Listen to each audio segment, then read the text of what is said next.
네, 안녕하세요. 방문각에서 행정학 강의하고 있는 김재준 강사입니다. 자, 오늘은 제가 2024 커리큘럼 소개 영상인데, 커리큘럼도 중요하지만 또 여러분들 입직하시고 어떤 일을 하시는지도 궁금하시잖아요. 그래서 제가 공직 경험이 있기 때문에 제 경험을 비춰가지고 실제 어떤 일 하시는 것까지 좀 같이 말씀을 드릴게요. 일단 제 소개부터 드리면 여러분들이 이제 준비하시는 공직자죠, 그죠? 이제 공무원 생활을 한 8년 정도 했었고요. 그 8년 기간 동안에 이렇게 자치분권위원회하고 행정안전부 그리고 울산광역시에서 제가 근무를 했었고요. 자, 그리고 이제 제가 일반 행정, 제 행정학 강의 들으시는 분들이 대부분 일반 행정 직렬을 준비하신 분들이거든요. 그래서 어떤 일 하는지 제 케이스 들면서 말씀을 드려볼게요.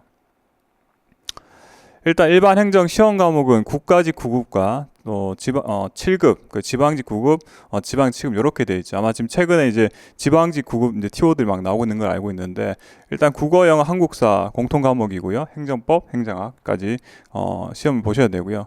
국가직 7급을 보실 분들은 PSAT를 잘 보셔야 돼요. 일단 PSAT를 허들을 통과하시면 2차 과목으로 이제 행정학 과목이 있어요. 자, 그래서 이렇게 행정이 들어있고, 지방직 7급을 준비하신 분들도 계시죠. 이제 지방직 7급은 여러분들 아시겠지만, 과목이 조금 달라요. 좀 다르기 때문에, 특히나 이제 행정학은 당연히 필수고요. 그리고, 선택 과목 중에 제가 강의하고 있는 지방자치론까지 좀 준비를 하실 수가 있죠. 자, 그러면 국가직과 지방직 요 비교를 해서 좀 말씀을 드릴게요. 일단 여러분들 국가직 같은 경우에는 뭐 부처마다 좀 다르긴 하겠지만 정부 세종청사가 가장 많아요.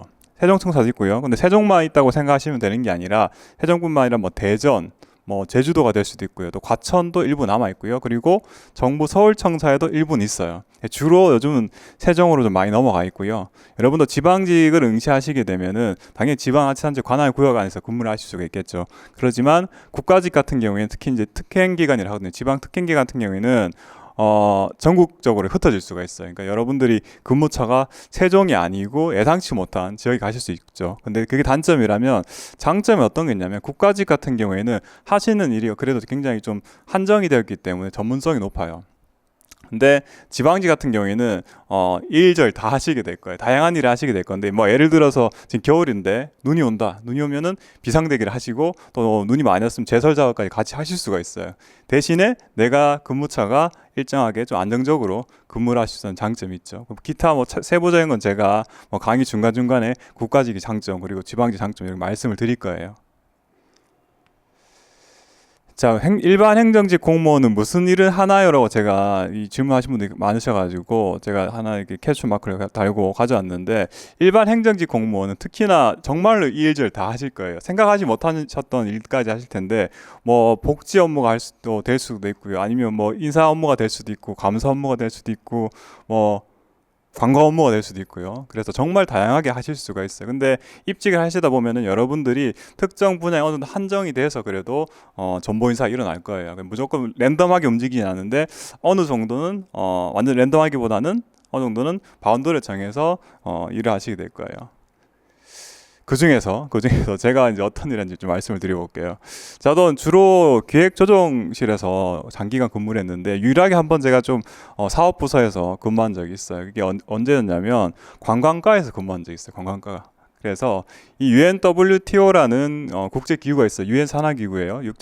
유엔 산하 그 관광 기구인데 이때 제가 그 회의를 유치하면서 신문 기사를 제가 좀 발췌를 했거든요.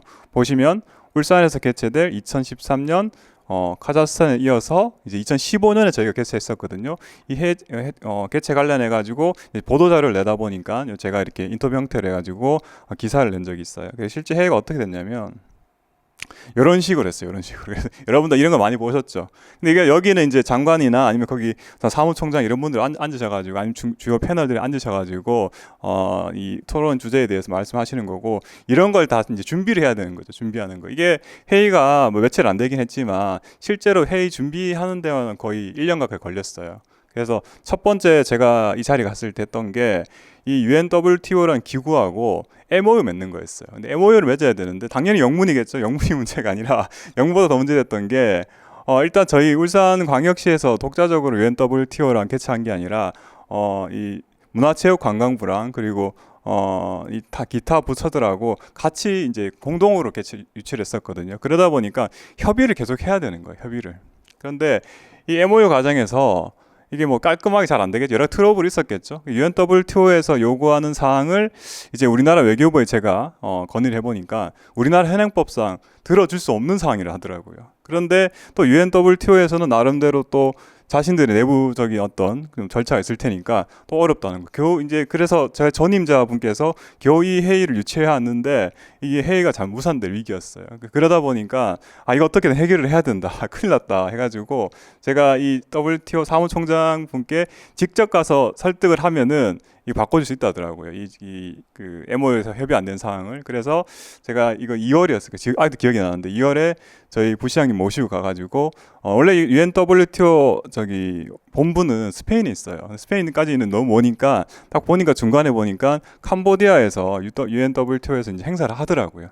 그래서 겨우겨우 이제 담당자하고 저하고 이제 부시장님 모시고 가가지고 사무총장 만나가지고 겨우 바꿨어요. 겨우 바꿔서 이제 행사를 개최를 해야 되는데 역시나 뭐 깔끔하게 잘 안 되겠죠, 그죠? 그래서 중간 중간에 협의 사항들 또 여기 또 실무자들은 스페인에 있잖아. 스페인에 있다 보니까 우리나라랑 시차가 많이 발생하잖아요. 그러니까 퇴근이 안 되는 거야, 퇴근이. 정시 퇴근 당연히 안 돼. 항상 저녁에 전화 통화를 해서 이런 거 조율을 해야 되고 결국 뭐 이런 거 저런 거 해가지고 겨우 이제 이제 회의다 다가왔고요. 또 회의다 다가오니까 또 어떤 문제가 있었냐면 여기 이분들 다 의전을 해야 되잖아요. 의전을 해야 되니까 사무총장이 오시니까 총리급으로 의전을 해야 됐었거든요. 그럼 뭐 우리 일반 공무원들이 할 수 있나요? 아니죠. 또 경찰청 가가지고 경찰 공무원분들하고 그분들이 얘기한 게 뭐냐면 아니 이분 뭐 장관급 아니야? 이라는 거예요. 장관급은 해줄 수 없다는 거야. 그래서 우리는 또 가가지고 아니다. 사무총장은 이제 총리급 이상이다. 이렇게 해가지고 겨우겨우 조율을 해가지고 이제 모시고 오셨는데 이제 오기로 했는데 막상 또 당일날 되니까 저희 지역 이제 제가 근무처 울산광역시였잖아요. 그러다 보니까 김해공항까지 가야 되는 거야. 김해공항까지. 그래서 김해공항까지 제가 이제 일일이 의전 차량들 다 조율을 해가지고 이제 모셨던 기억이 나요. 그래서 회의 때는 제가 뭐 했는지 기억도 안 나. 솔직히 말씀을 드리면. 근데 그 준비 과정에서 정말 많은 것들, 정말 조율해야 되는 것들 이런 것들 정말 많이 했던 것 같아요. 그래서 제가 너무 기억이 잘 나가지고 이렇게 하나 가져왔고요. 그래서 여러분들도 저도 이런 일반 행정 직렬로 근무를 하면서 설마 제가 제 업무 범위에 이 UNWTO라는 국제 기구하고 MOU를 같이 협의해야 될 줄은 생각도 못했던 일이죠. 그래서 여러분들도 아마 들어가 보시면 입직해 보시면 정말 다양한 일을 하시게 될 거예요. 자, 이거는 제가 기사 찾아보니까 이 시점에 제가 근무할 시점에 뉴스로 사진 남은 게 제 거에 있더라고요. 여기 저고요. 살 좀 쪘는데 이거 어느 거냐면 이 롯데시티인가? 맞네, 롯데시티 맞죠?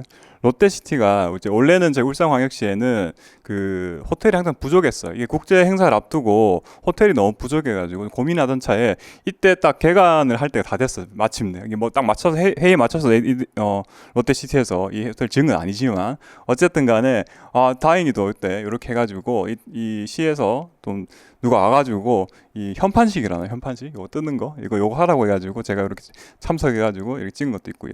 여러분도 그래서 옆에 오른쪽 분들이 이제 호텔 관계자분들이었고 왼쪽이 이제 공무원이나 이제 관광공사에서 오신 분들인데 저도 이런 게 좀 생소하더라고요. 제가 아마 여러분들도 이런 기회가 있을 거예요. 자. 이제 그러면 제가 간단하게 제가 했던 일 중에 좀 기억이 남는 거 좀 말씀을 드렸고 이제 행정학에 대해 좀 말씀을 드릴 거예요. 일단 제 행정학은 제가 다른 시중에 나와 있는 다른 강사분들의 어떤 커리큘럼이나 교재, 강의 스타일 다 연구를 좀 해보니까 좀 수강생들이 좀 어려워하시는 분들이 이 교재랑 기출 문제 그리고 강의가 좀 따로따로 간다. 이걸 좀 어려워하시더라고요. 강의 때는 교재 내용에서 많이 스킵이 된 부분이 있고 또 기출 문제하고 교재랑 좀 안 맞는 게 있다. 그래서 이런 걸 좀 걱정을 하셔가지고 저는 일단은 기본적으로 제 강의하는 장면인데 여기 보시면 저는 딱 교재를 여러분들 보는 교재하고 똑같은 거 PDF 파일 띄워가지고 하나하나 다 짚어드릴 거예요. 그리고 제 교재 자체가 기출문 선지로만 다 구성이 되어 있어요. 그렇기 때문에 여러분들이 딱 강의가 들으시면 바로 기출문제까지 학습이 다 되시고 또 복습하실 때도 제가 기본서로 다 읽어드렸기 때문에 여러분들도 크게 어려움 없이 복습을 하실 수 있게 이렇게 만들어 놨어요. 그래서 행정학 특히나 이제 행정법보다 행정학이 더 이제 분량이 많다는 이제 의견이 많으신데, 일단 저는 최대한 이 양을 좀 많이 줄이려 노력했고요. 그래서 철저히 이제 기출 문제 기반해 가지고 제 이름 자체가 그 당 행정학 이름 자체가 단권 행정학이죠. 행정학 기본서가 딱 한 권이에요. 그래서 이렇게 단권 행정학 집어 만들었고요. 책이 이렇게 생겼어요. 사실 제가 작년에는 기본서에 페이지가 300페이지도 안 됐어요. 근데 그때는 제가 진도별 기출 문제는 좀 기본서에 빼버렸는데, 이번에는 제가 문제 좀 같이 풀어보시라고 이 528페이지로 분량을 좀 늘리는 대신에 기출 문제가 한 100페이지 정도 추가로 해가지고 제가 이번에 단권 행정학을 새로 개편을 좀 했고요. 그리고 이제 현재 이제 시험 앞두고 기출 문제 풀고 있는데, 행정학 이제 문제집은 진도별 540문제예요. 그 9급 문제고요. 그리고 시행처별 7급이나 아니면 군무원, 경찰 간부, 뭐 소방 간부 이런 다양한 시행처벌 기출 문제 1,100개까지 해서 전체 한 1,600문제 되겠죠. 그래서 9급을 준비를 주로 하신 분들이면 일단은 진도별 기출 문제부터 먼저 학습을 하셔야겠죠. 근데 내가 좀 더 9급 치신 다음에 뭔가 이제 좀 목마름 있다, 7급까지 보시겠다 하신 분들은 시행처벌 기출 문제까지 최대한 많이 넓히면 좋겠죠. 그래서 이 질문 많이 하신 분들이 질문 많이 하는 내용 자체가 뭐 어떤 걸 어디까지 공부하셔야 되냐, 너무 문제가 많다 말씀하시는데, 일단은 진도별 기출 문제 확실하게 숙지를 하시고요. 그 다음에 개인마다 좀 차이가 있잖아요, 그죠? 행정학에 좀 더 투자를 하실 수 있는 분들이면 최대한 더 풀어보시면 좋겠죠. 자, 이렇게 되고요. 세부 커리큘럼은 제가 학원 타 영상에서 디테일하게 말씀을 드렸으니까 오늘은 제가 제 유튜브 채널 하고 그 다음에 합격자 인터뷰한 것 좀 위주로 말씀을 드릴게요. 일단 저도 이 행정학 제 채널, 유튜브 채널 있고 김재준 행정학 TV 치시면 이렇게 나올 거고요. 그때 뭐 여러분들 다 수업 때 제가 여기 영상 올리는 거 뭐 따로 만드는 것도 있지만, 주로 제가 수업 때 이제 뭐 공부 방법이나 아니면 합격자분들, 제 수업 들어도 합격자분들 인터뷰 위주로 다 올려놨어요. 그래서 이제 이분이, 제가 사실 여기 영상에 제가 디테일하게 말씀 안 드렸는데, 작년이죠, 이제는. 작년 서울시 7급에 최종 합격하셨던 분이에요. 그래서 이분도 원래는 공부는 이제 좀 한 3년 정도 하셨는데, 그 전에 행정학 강의를 들으신 게 아니라 타직렬을 공부하셨어요. 하시다가 작년에 저한테 행정학 처음 들으시고요. 이번에 서울시로 최종 합격하셨고, 이때 행정학은 하나 정도밖에 안 틀렸었다 하더라고요. 뭐 이분 제 교재로 공부를 하신 것도 있지만, 일단 이분 굉장히 열심히 하셨어요. 제 기본서가 굉장히 얇았댔죠. 근데 그 기본서를 한 20회도 하셨다더라고요. 영상에 보면 나올 거예요, 그죠? 그만큼 행정학은 반복적으로 많이 보셔야 돼요. 반복적으로 많이 보신 분들이 고득점을 하시더라고요. 자, 그리고요. 여기 이제 방문각에서 제가 강의했던 또 두 분을 데리고 왔어요. 앞에 분은 아예 서울시 7급이시고 공부도 조금 기간이 있지만, 이 두 분은 굉장히 단기에 합격하신 분들이 단기에. 그래서 이제 여기 왼쪽에 분은 사실 군무원을 준비하신 분은 아니었어요. 군무원은 원래 생각 전혀 없었고, 그냥 7급 준비하시겠다고 재작년이죠. 재작년 11월에 학원에 와서 처음 공부하셨어요. 처음 하셨는데, 이때 제가 보니까 공부 기간이 많이 부족하잖아요. 11월이면 11월, 12월, 그 다음에 1, 2, 3, 4 하면 9까지 바로 쳐야 되잖아요. 그래서 제가 어차피 국가 7급까지 보실 것 같으면 군무원 7급 보시라고, 일반 행정으로 어차피 추가로 보는 거 아니냐. 그래서 그때 제가 7급을 준비하신 분들 중에 군무원을 극히 싫어하시는 일부 빼고, 군무원에 대해서 거부감이 덜하신 일반 공무원 공부하신 분 중에 두 분한테는 군무원 7급 행정직 봐라, 과목 겹친다, 그냥 그대로 보면 된다, 7월에 하셔서 그 두 분이 응시하셨고요. 둘 다 필기 합격하셨어요. 근데 한 분은 다른 데 같이 합격하셔서 다른 데 가봤고, 이분은 안타깝게도 원래 목적으로 했던 시험은 아쉽게도 떨어지시고 군무원은 최종 합격하셔서 지금 포천인가 가서 잘 지내고 계세요. 어쨌든 간에. 그래서 이런 케이스도. 그래 결국은 이분 또 30대 중반 수험생이셨고, 제가 그래서 일단은 빨리 합격을 하는 게 중요하다라고 말씀을 드려갖고, 지금은 아마 만족하고 계실 거예요. 아마 만족하고. 자, 그리고 여기 오른쪽에 이분은 처음부터 군무원 7급만 준비하셨던 분이었어요. 그래서 이분은 작년 1월에 왔어요. 굉장히 늦게 왔죠. 1월에 와서 7월에 시험에 와서 바로 합격했으니까 굉장히 전략적이었어요, 이분 생각 자체가. 왜냐하면 7급 군무원 시험 자체가 TO 대비 응시하기 참 어려운 시험이에요. 거꾸로 얘기하면 뭐냐면 경쟁자가 굉장히 작다는 얘기겠죠. 이분 알고 계시더라고요, 이미 애초에. 그래서 바로 응시를 하셨어요. 그래서 1월에 공부하셔서 7월에 최종을 합격을 하셨죠. 그죠? 그럼 뭐 굉장히 단기죠, 그죠? 이렇게 세 분이 합격하셨고요. 그리고 제 영상인데 제 영상 중에 여러분들 아마 보셨을 거예요. 제가 누군지 몰라도 제 쇼츠 영상인데 우리나라 국민의 한 5% 정도 봤을 거예요. 250만 회거든요, 조회수가. 뭐냐면 제가 수업 때 여러분들 인사 파트 공부할 때 뭐 공무원 월급 파트가 있거든요. 이게 임의로 쓴 게 아니라 그 인사 파트 있어요. 공무원 월급 어떻게 출제된 문제고 해서 제 월급 그냥 받았던 거, 예전에 받았던 거 이렇게 해서 쇼츠를 만들어 올렸더니 그죠? 강의는 안 들으시고 쇼츠만 250만을 보시고 그다음 이제 연금 제가 요즘은 공무원 아시겠지만 어쨌든 간에 10년이란 금액은 작지만 10년 근무하시면 연금 받으실 수 있어요. 20년 아니에요. 10년만 하면 어쨌든 간에 연금 수급 연령이 되는데 제가 딱 10년 채우고 나왔거든요. 군경력 2년 플러스 공무원경 8년. 그게 10년이잖아요. 그래서 이렇게 제 퇴직연금 받는 영상인데 이것도 이제 쇼츠 올리니까 또 10만에 가게 보시더라고요. 쓸데없이 궁금하잖아요. 그죠? 그리고 여기 이제 세 번째 건데 얘는 쇼츠도 아닌데 조회수 25만 원이 돼요. 이게 뭐였냐면 제가 그러니까 재작년인가 그때 지금 설명회에서 18가지 그 공무원 월급하고 수당이 18가지라고 이제 막 뉴스에 언론이 많이 나오잖아요. 근데 너무 이게 객관성이 떨어지는 자료가 많아서 제가 법을 가져오고 그다음에 실제 사례까지 넣어가지고 딱 설명을 드리는 영상이었는데 이게 또 많이 보시더라고요. 그래서 제가 수업 때 좀 딱딱한 게 사실이에요. 굉장히 뭐 이론적인 것도 이거 실무적인 내용도 있기 때문에 딱딱한데 저는 어쨌든 간에 확실한 장점은 이제 현직으로 제가 전직이죠. 이제 공무원 8년도 근무를 했었고 여러분들처럼 수험생활 했었잖아요. 그래서 그런 에피소드하고 또 현직 생활 제가 전직 공무원 있을 때 했던 일들 강의 때 다 녹여내니까 아마 쉽게 행정학을 접근하실 수 있을 거예요. 자, 오늘 제가 이제 마지막 타임이었는데 장시간 설명 듣느라고 고생하셨고요. 그러면 강의 때 뵙겠습니다. 네, 감사합니다.